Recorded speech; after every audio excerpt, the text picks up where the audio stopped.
first chapter we want to work through is From Personal Choice to Choiceless Surrender. And this is kind of where the rubber starts to hit the road even more. And this is where a lot of what I'm going to say is going to go against a lot of what's taught. Not that some of it hasn't anyway, but this is where you're going to feel some pretty good resistance in you. Because this world, and to some extent most spiritual teachings, are based on the whole notion of free will. Which means we, on some level, have accepted that it is our spiritual right to do whatever we want. That we are free to choose whatever we want to be. And everyone talks about this whole world, well, it's all about a choice. It's all about making choices. And when they talk about choices, they talk about these choices that come from this place of self, free will. And there's this notion, and especially in Christianity especially, that it speaks of that, God gave us this free will. And we can do what we want. And it's up to us to make these really good decisions, and it's up to us to come to these conclusions. And I'm not going to deny that at a certain place of consciousness, many people, even to some degree, many of you may operate from this place of free will. You do what you want to do. So, how does choiceless surrender fit into that? Well, choiceless surrender means you give up the illusion of freedom that you believe free will gives you. And you accept that if you surrender into living into a place of love and acceptance, peace, truth, and you do what is in the highest good, you let thy will be done. What is thy will? In other words, what is, and we use the word, I use the word God, source and force of all creation. What is its will? What is life's will? What would life do? If the highest consciousness of life were present, what would it do? And this ties into our last talk about how when you become more intuitive and you begin living from an intuitive space, you give up self-interest. Do you remember that? And a lot of free will comes from this place of self-interest. What do I want? What do I deserve? What do I believe is necessary? As soon as you get into that space, you're automatically changing your perspective. And it's going to go from something that could be very big to something very small. For the most part, free will is all about taking action. Okay? Practice is more about being an observer. Instead of the first thing you're saying is, what do I want to do? What needs to be done? The first thing we're saying in the practice is, what's going on? What's going on here? Let's not get into action steps. Let's practice giving up free will, which says, this, I want to do this. Let's just say, what's going on? What are we trying to be taught? What are we supposed to learn? Not what am I supposed to do? What am I supposed to get out of it? Who am I supposed to be? How do I want it to go? Let's just stop and say, what's going on? Now, as we've gone through the other chapters in the book, you're at a place, to some extent, where you're not letting your emotions make your decisions. Less and less if you are. You're realizing that a lot of free will has come from those emotional decisions. When I'm afraid, I do this. Why? Because I don't want to be afraid.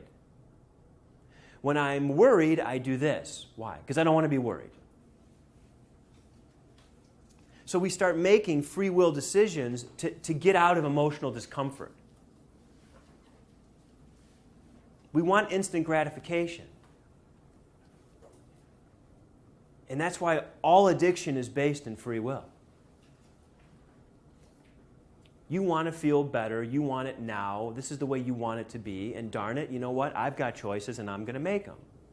And again, I really try and remember to say this in everything I teach. This is not about judging anything about free will.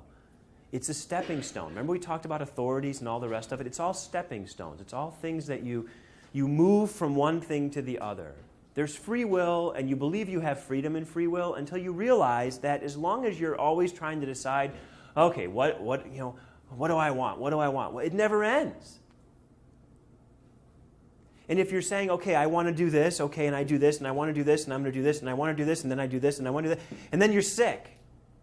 Or then something goes wrong in your life, okay? Then it's like, oh, man, see, I shouldn't have done that. I made a bad decision. And you're stuck in all your bad choices. The biggest reason people don't want to go from free will to choiceless surrender is because they don't want to forgive themselves for all their perceived bad decisions. They have to get to the point where they go, okay, it really didn't work. Even when things went the way I wanted them to go, I'm really not sure it was the best way for it to go. I might have gotten what I wanted, but, did I hurt people's feelings that I shouldn't have hurt? Was I inappropriate? Was I only thinking about me? And as you become more and more enlightened, it isn't about what you accomplish or how you accomplish. It isn't about what you accomplish. It's about how you accomplish it. It's not about what you have in the world. It's about how you have it. It's about how you live your life, not what you accomplish. And it's when your life becomes absent of that self-interest that you are then open to say, all right, I'm willing to give up what I want to do what's best. Now, how much control do you have over things when you give up, personal choice for just doing what's best? How much control do you have, more or less? More? No, less. Free will and arbitrary choice is a medication for complete acceptance that you have no control. What's happening is happening. All you can control is how you are with it. That's it. Now, we can make decisions about certain things. Yes, but I need to make a decision to eat. I need to make a decision to work. Well, yeah, remember, this isn't saying that you're passive in life. This is saying that you do what is necessary. But you do it without a self-interest that's driving you towards something. You're willing to say, this is what's going on. This is what's in the highest good to do. I'm going to do it. Might it benefit me? Maybe. Might it not? Maybe. But I'm not letting my decision be based on that. It really comes down to something very simple. Because now that we know what we are, all right, and all of us know that we are the force and source of all creation manifesting in some type of form.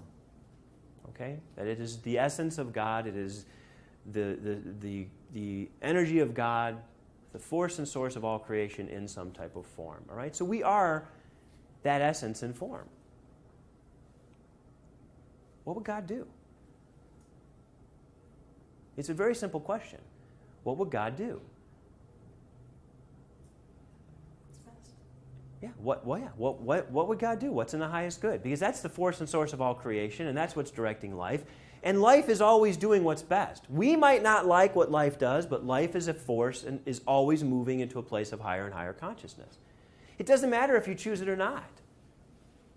So to choose to not live your life in a peaceful, loving, accepting way, you can have that choice. That's free will, all right? But immediately, as soon as you do that, what are you putting yourself against?